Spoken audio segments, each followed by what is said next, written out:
Your Japanese engine was built to run for 300,000 miles, but there is a good chance you are doing at least 2 of the 7 things on this list, and every one of them shortens that number by years. I am not talking about skipping oil changes or running it low on coolant. These are the habits that feel totally normal, and that is exactly why they do so much damage before you ever see a warning light. Number 1. Short trips that turn your oil into gasoline. I had a customer bring me his 2018 Honda CR-V in the middle of January. He pulled the dipstick and the oil was over the full mark. He figured the dealer overfilled it at his last service. But when I pulled that dipstick out and smelled it, that was not extra oil. That was raw gasoline sitting in his crankcase.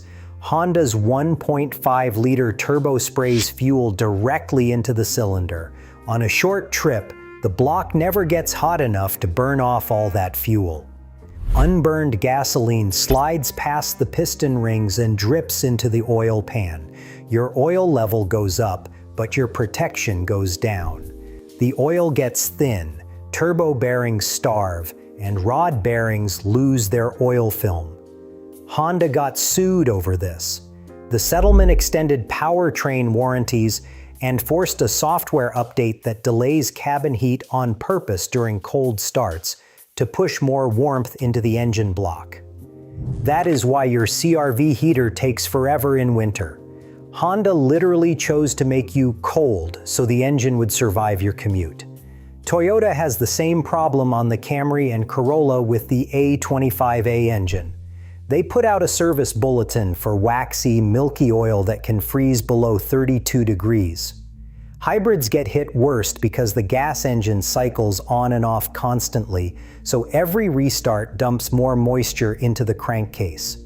If your daily drive is under 15 minutes, take that car on a 30-minute highway run at least once a week. Get the oil hot, boil off the moisture, and burn out the fuel contamination. But that fuel dilution problem leads somewhere you would never expect, because this next habit hits your wallet from a completely different angle. Number 2, topping off your gas tank past the click. I know you do this. The pump clicks off at $44.70, and you squeeze in 3 more clicks to round it up to $45. I used to do it too. And every single time, you are pushing liquid gasoline into a part of the system that was only ever designed to handle vapor. Behind your filler neck, there is a charcoal canister that captures fuel vapor before it escapes. When you force extra fuel past the shutoff point, liquid gas floods that canister. Charcoal breaks down in liquid fuel, and those little pieces travel through your purge valve, vent valve, and sometimes all the way into the intake.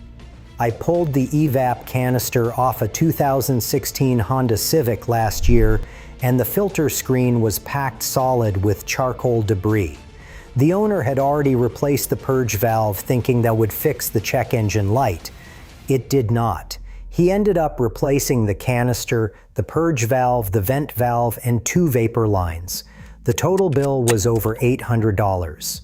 The Toyota Corolla is the worst repeat offender I see for this.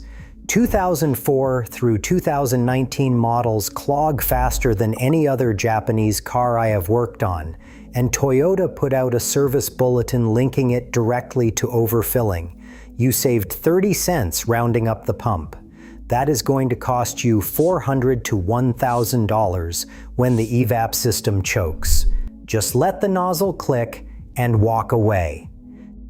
Now here is where things get controversial, because this next one will start a fight in the comments. Number 3, using thicker oil because you think it protects better. I personally think this is the myth I fight the most in the shop right now. Your uncle, your neighbor, the guy at the quick lube place, they all say the same thing. They say 0W16 is too thin. Just put in 5W30 and you will get real protection. Every single one of them is wrong. Toyota's dynamic force engines have bearing clearances measured at 0.5 of an inch. The oil pump adjusts itself electronically, and it is tuned specifically for 0W16 flow.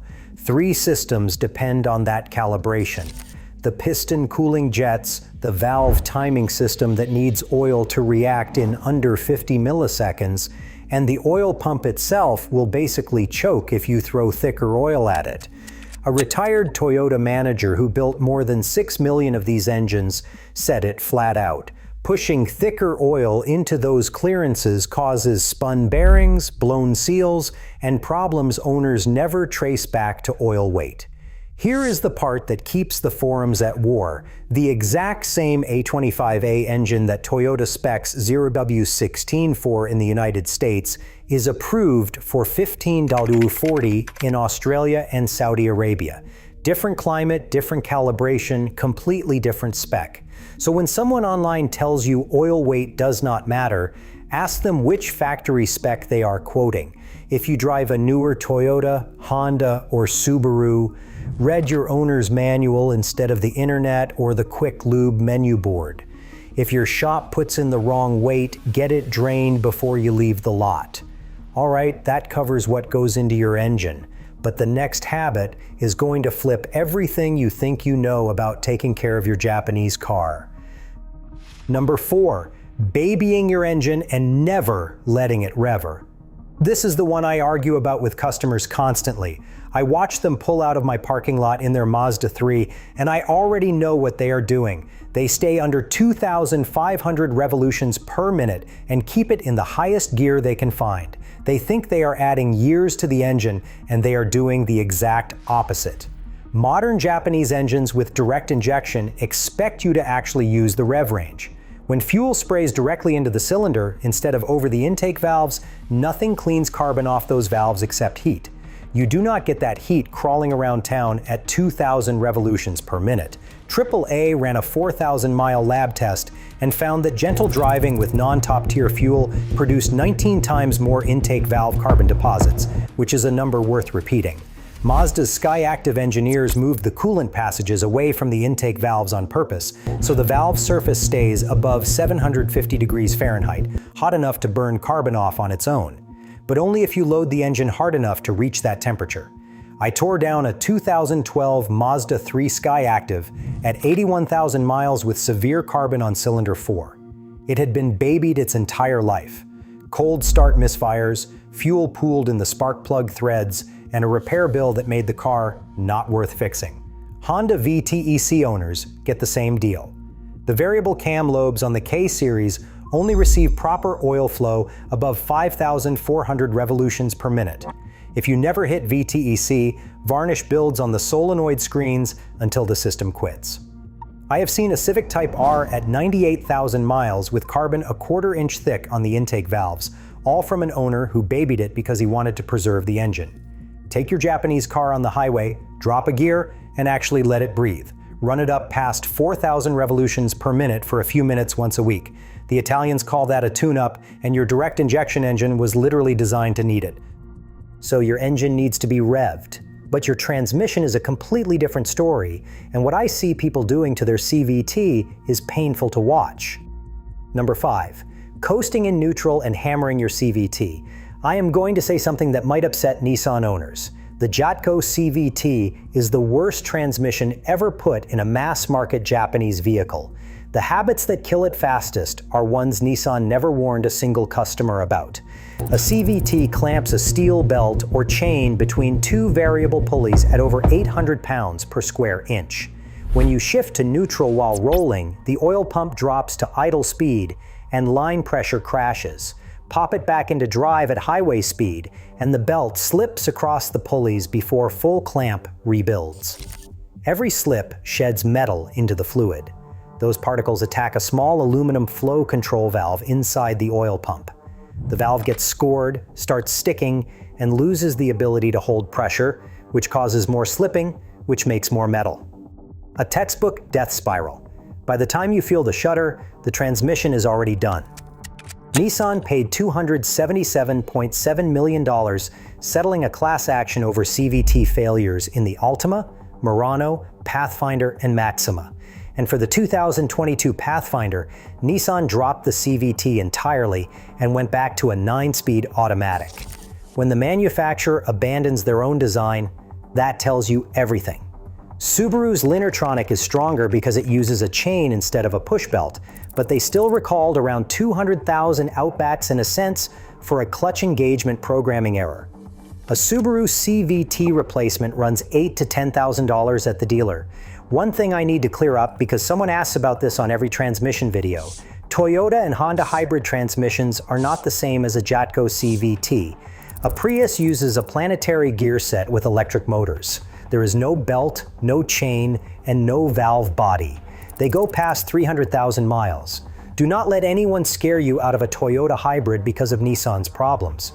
Do not coast in neutral, and never shift from reverse to drive while the car is still rolling. And if you own a Nissan with a Jatco unit, change that fluid every 30,000 miles, regardless of what the manual says. This next one catches even careful owners, because the problem is not how you drive. It is what color bottle you grabbed at the parts store. Number 6. Putting the wrong coolant in your Japanese engine. Toyota uses a very specific long-life coolant, the pink stuff. It is silicate-free on purpose because Toyota water pump seals use ceramics that silicates grind down. Honda Type 2 is the blue version, the same chemistry family. Subaru Super Coolant follows the same formula. Your local parts store sells green Universal Coolant and orange Dex Cool, and the counter guy will tell you they work in everything, but they do not. Green has silicates that gel up in narrow Japanese cooling passages. Orange contains a chemical that softens gaskets from the inside. I have seen Toyota water pumps with pitted seals at 50,000 miles from one wrong top off. There is a sneakier trap. Toyota Red and Toyota Pink are compatible according to Toyota's own bulletin. You can mix them. But the second you do, the protection breaks down and your coolant life drops from 100,000 miles down to 30,000.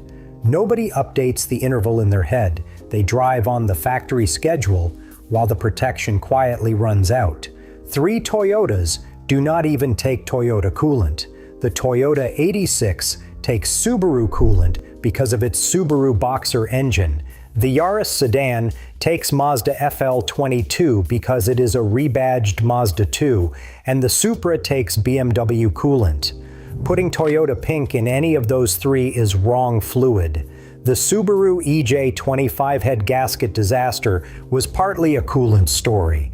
Subaru knew the gaskets were failing, and their fix was to mail 376,000 owners a warranty extension letter, but only if the dealer added cooling system conditioner at every service. That stuff is basically stop leak in a factory bottle. I personally think it was one of the laziest fixes any Japanese manufacturer has ever tried, and the clogged heater cores I have replaced on those cars prove me right. Buy the factory coolant for your specific car. It costs maybe $10 more than the universal jug and saves you thousands down the road. Alright, last one. But this is the habit that does the most damage when the temperature drops. Number 7. Cold start redlining and long warm-up idling. 2 sides of the same coin, and both of them chew up tight tolerance Japanese engines. Honda VTEC systems need oil pressure at the rocker arms before the variable cam lobes engage safely. Cold oil is too thick to flow through those tiny openings. Mash the throttle into VTEC range before the oil warms up and the pin only partially seats, loosening rocker arm bolts over time. I had a 2003 Civic with a persistent misfire at 190,000 miles. The fix was just tightening the loose rockers after years of cold VTEC hits.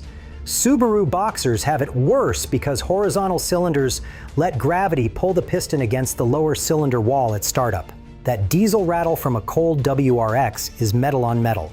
The ring gaps on the FA20 Turbo are tight enough that cold detonation can crack a ring land. And I have seen teardowns where stock cars with perfect maintenance still spun a rod bearing because the factory oil pickup could not keep up. The opposite habit is just as destructive. Idling for 15 minutes to warm up does nothing good for a modern fuel-injected engine. Cold idle runs rich, dumping fuel onto cylinder walls too cold to burn it. That fuel washes oil off the bore, and over time you get glazed cylinders that never hold an oil film properly again. Permanent high oil consumption for the life of the engine. Hybrid owners, this goes double.